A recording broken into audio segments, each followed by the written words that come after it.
जय हिंद, नमस्कार। Welcome back in the next video where we are going to discuss overview of the cell. Cell के बारे में पूरा ओवरव्यू कर लेते हैं कि कौन सा क्या होता है ना। सेल के अंदर कौन कौन सा पार्ट होता है, सेल के अंदर कौन कौन सा कंपोनेंट है, सेल किससे मिलकर बना हुआ होता है, सेल किस आकार का होता है, किस किस शेप का हो सकता है, कितना उसका साइज होता है, ये सब सारी बातें आज डिस्कस कर लेते हैं। तो सबसे पहले जो सेल है ना, वो क्या होता है? सबसे छोटा टुकड़ा, सबसे छोटा यूनिट जिससे लिविंग बॉडी का जो शरीर है वो मिलके बना हुआ होता है ना, उसको हम लोग बोलते हैं सेल। क्या बोलते हैं? सेल। और सेल के मेन तीन ही पार्ट होता है। कौन कौन होता है ना? पहला होता है प्लाज्मा मेम्ब्रेन। क्या होता है?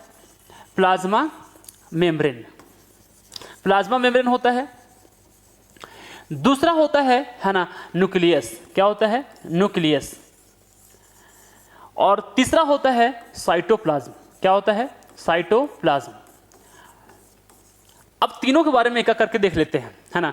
प्लाज्मा मेम्ब्रेन में क्या होता है? एक बात सिंपल सी बात है, जो भी सेल है उसका जो बाउंड्री होता है, जो भी मान लीजिए कि एक सेल है ना, तो इसमें क्या होता है? एक बाहर में बाउंड्री होता है। क्या होता है? जो सेल के बाहर बाउंड्री होता है, एक बहुत पतला बाउंड्री होता है, जो सेल को क्या करता है ना, सेल के अंदर जो सेल के अंदर कंटेंट रहता है ना, उसको प्रोटेक्ट करके रखता है, उसको हम लोग बोलते हैं प्लाज्मा मेम्ब्रेन। क्या बोलते हैं? Plasma membrane.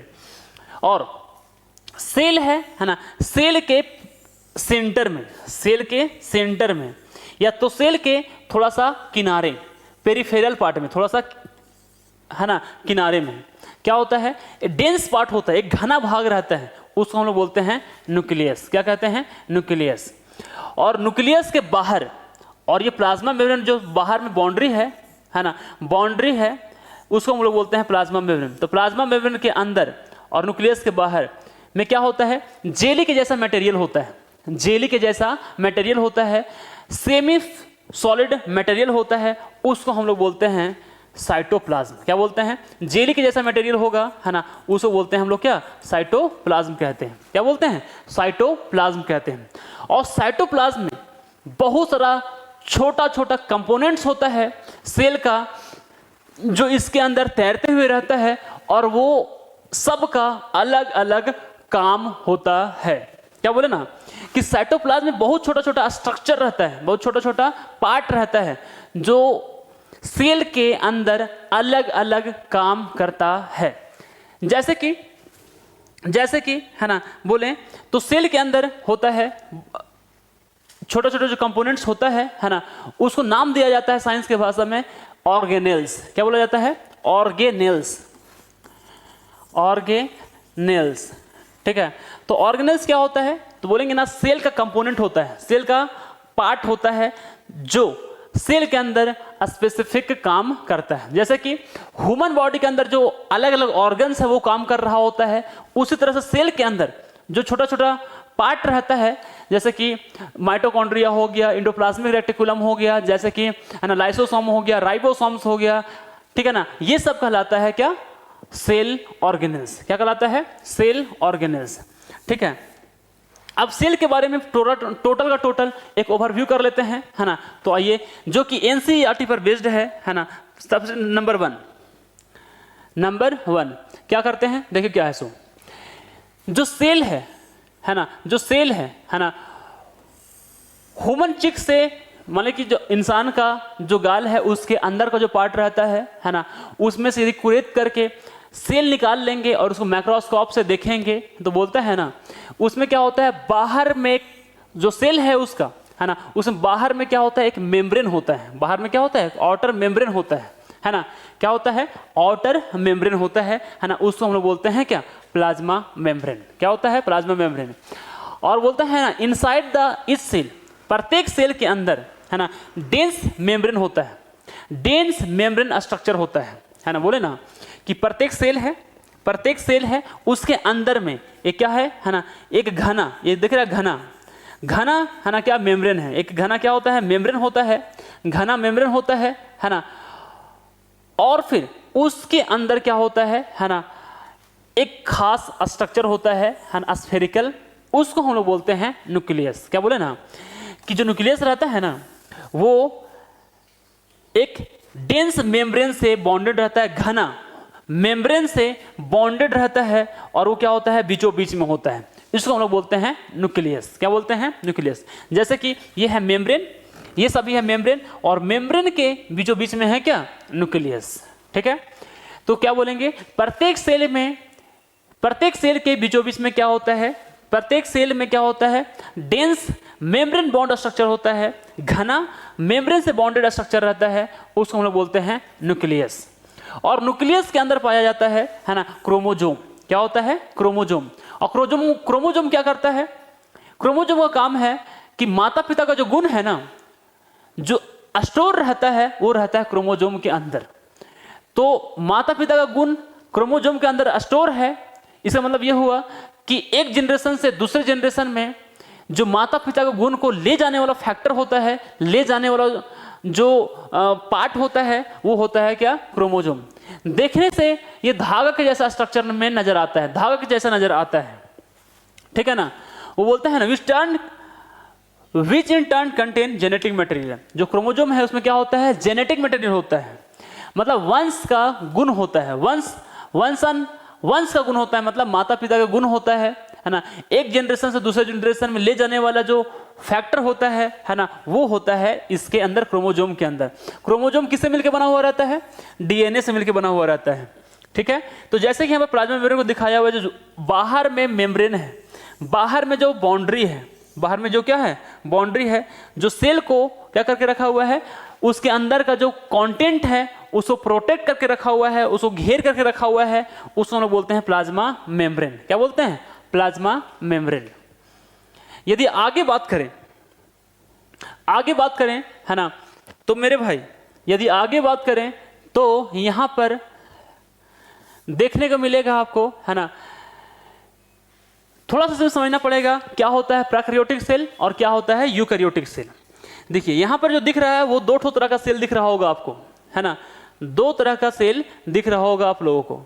ठीक है, और दो तरह का सेल में, है ना, देखिए इसमें देखेंगे आप, इसमें यदि आप देखेंगे तो जो न्यूक्लियस है उसके चारों तरफ एक मेम्ब्रेन है, चारों तरफ क्या है, एक मेम्ब्रेन है। और इसमें जो न्यूक्लियस है उसमें चारों तरफ मेम्ब्रेन नहीं है, उसमें मेम्ब्रेन नहीं है। ठीक है, इसमें क्या है, मेम्ब्रेन नहीं है।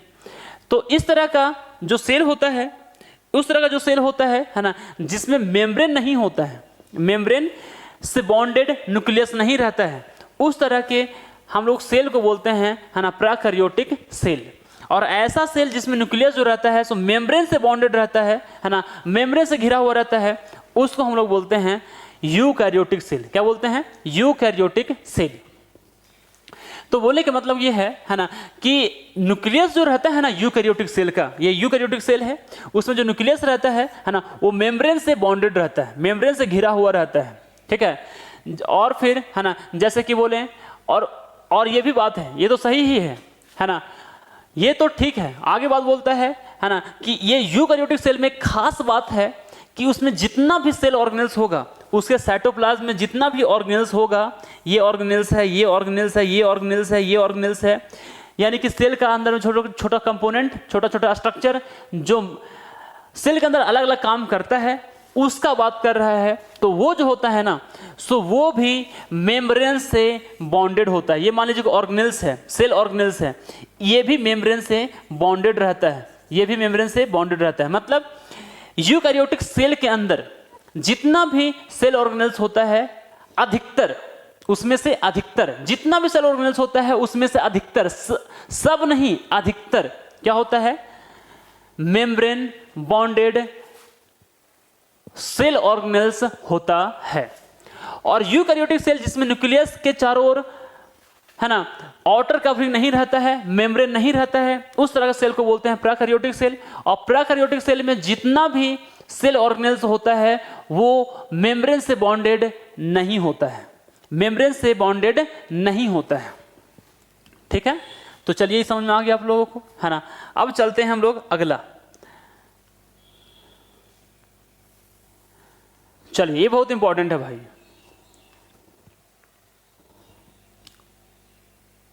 ठीक है, तो बोला ना कि उसके अलावा भी, है ना,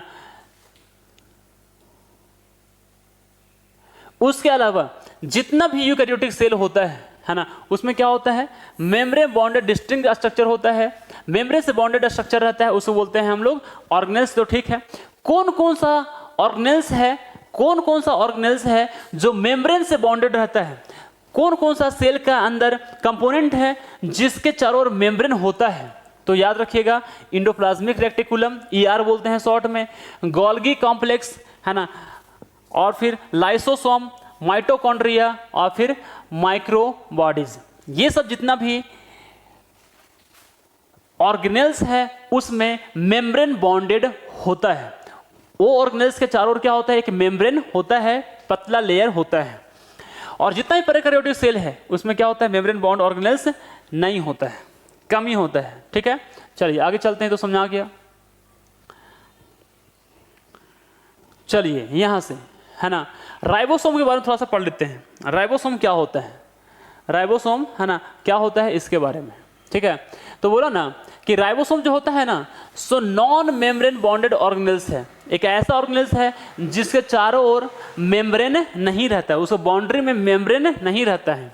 ठीक है ना, लेकिन मेम्ब्रेन नहीं होते हुए भी ये दोनों पाया जाता है, यूकैरियोटिक सेल में भी पाया जाता है और प्रोकैरियोटिक सेल में भी पाया जाता है। अभी जस्ट बताएं कि यूकैरियोटिक सेल में मेम्ब्रेन बॉन्डेड ऑर्गेनेल्स ज्यादा होगा और प्रोकैरियोटिक सेल में बहुत कम होगा।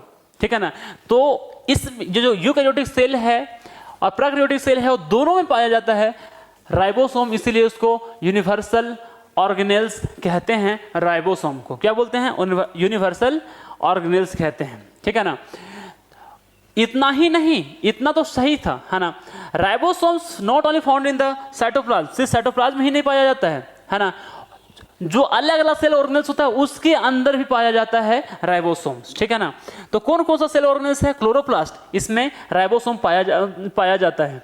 माइटोकॉन्ड्रिया, है ना, इसमें भी राइबोसोम पाया जाता है। रफ एंडोप्लाज्मिक रेटिकुलम जो है उसमें भी पाया जाता है, क्या, उसमें भी पाया जाता है राइबोसोम्स। चलिए आगे चलते हैं और हम लोग समझते हैं। ठीक है, बहुत ही इंपॉर्टेंट है चीजें। ठीक है, बोला ना कि जितना भी एनिमल सेल है ना, उसमें क्या होता है ना, नॉन मेम्ब्रेन बॉन्ड ऑर्गेनेल्स होता है, उसको हम लोग बोलते हैं सेंट्रियोल। याद रहेगा कि जितना भी एनिमल का सेल है, एनिमल सेल जितना भी है उसमें कुछ कुछ सेल ऐसा होता है, अधिकतर तो होता है मेम्ब्रेन बॉन्डेड, लेकिन कुछ कुछ ऐसा होता है जो मेम्ब्रेन बॉन्ड नहीं होता है, उसको हम लोग बोलते हैं सेंट्रियोल्स। क्या बोलते हैं, सेंट्रियोल्स। सेंट्रियोल्स वो सेल ऑर्गेनेल्स है यूकैरियोटिक सेल में जिसके चारों ओर मेम्ब्रेन बॉन्डेड नहीं रहता है ना, और ये क्या करता है, सेंट्रियोल सेल डिवीजन में मदद करता है। क्या करता है, सेल डिवीजन में मदद करता है। जैसे कि यहाँ पर दिखा हुआ है ना, क्रॉस सेक्शनल सेंट्रियोल, एक तरह का इस तरह का स्ट्रक्चर होता है उसमें, है ना, और माइक्रोट्यूबस, है ना, ट्रिपलेट, यानी तीन तीन को जो ट्यूब के फॉर्म में रहता है ना, वो तीन तीन का सेट में वो अरेंज रहता है ना, इसको बोलते हैं माइक्रोट्यूबल्स, ट्रिपलेट, और ये कहलाता है क्रॉस सेक्शनल सेंट्रियोल। तो सेंट्रियोल के बारे में समझाया। सेंट्रियोल मतलब कि प्लांट में, क्या बोला, है ना, कि प्लांट में हो सकता है कि वो एनिमल में भी हो, एनिमल में मैंने बोल रहा है ना, एनिमल में बोल रहा है कि उसके अंदर क्या होता है ना, उसके अंदर जो होता है ना, so non membrane bond organelles होता है। ठीक है, चलिए आगे चलते हैं।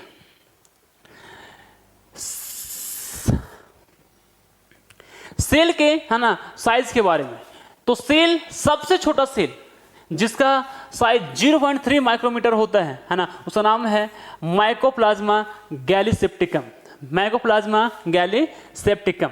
ठीक है ना, तो सबसे छोटा सेल है, इतना छोटा है कि ये इसको आपको दिखाने के लिए बनाया गया है, एक्चुअल में वो दिखता नहीं है। ठीक है, चलिए अब आगे बात करें साइज का। तो साइज में देखिए, है ना, सबसे साइज में आप बात करें तो साइज जो सेल का जो सेल का साइज होता है वो इतना छोटा हो सकता है ना, कि आपको आंख से भी ना दिखे, और इतना बड़ा हो सकता है कि वो आंख से दिख जाए, है ना। मुर्गी का अंडा वो भी एक तरह का क्या है ना, मुर्गी का अंडा वो भी एक तरह का क्या है, सेल है। और ये जो है ना हम लोग को आंख से दिख जाता है।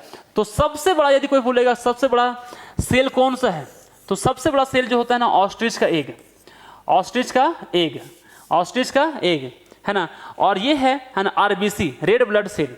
रेड ब्लड सेल जो है ना उससे 7 माइक्रोमीटर, शायद 7 माइक्रोमीटर साइज होता है ना। और ये है, ठीक है ना। और ये जो होता है ना रेड ब्लड सेल, ठीक है ना, यदि पूछा जाए कि सबसे है ना लंबा सेल कौन होता है, सबसे लंबा सेल कौन होता है ना ह्यूमन बॉडी में, तो सबसे लंबा सेल जो ह्यूमन बॉडी में होता है उसको बोलते हैं नर्व सेल। क्या बोलते हैं, नर्व है ना सेल, ठीक है ना, नर्व सेल।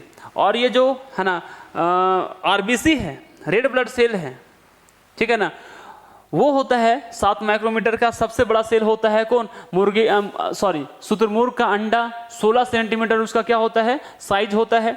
यदि शेप का बात करें तो सेल का जो शेप है वो इस तरीके से ब्रांच स्ट्रक्चर का भी हो सकता है, ब्रांच स्ट्रक्चर वाला भी हो सकता है ना। बाइकॉनकेव, दोनों तरफ से दबाया हुआ भी हो सकता है, बिल्कुल बालूशाही के जैसा है ना। स्फेरिकल हो सकता है, स्फेरिकल हो सकता है ना। इलोंगेट हो सकता है, थोड़ा सा लंबा हो सकता है ना। हो सकता है कि वो जो है ना स्पिंडल शेप का हो, किनारे की है ना इस शेप का हो, जहां पर क्या रहता है, स्पिंडल से बोलते हैं इसको, जहां पर बीच में मतलब कि किनारा पतला रहता है और बीच में रहता है मोटा, तो ये कहलाता है ना। इस तरह का भी शेप हो सकता है, ठीक है ना। आज की वीडियो में इतना ही, मिलते हैं अगले वीडियो में। जय हिंद, वंदे मातरम, गुड बाय।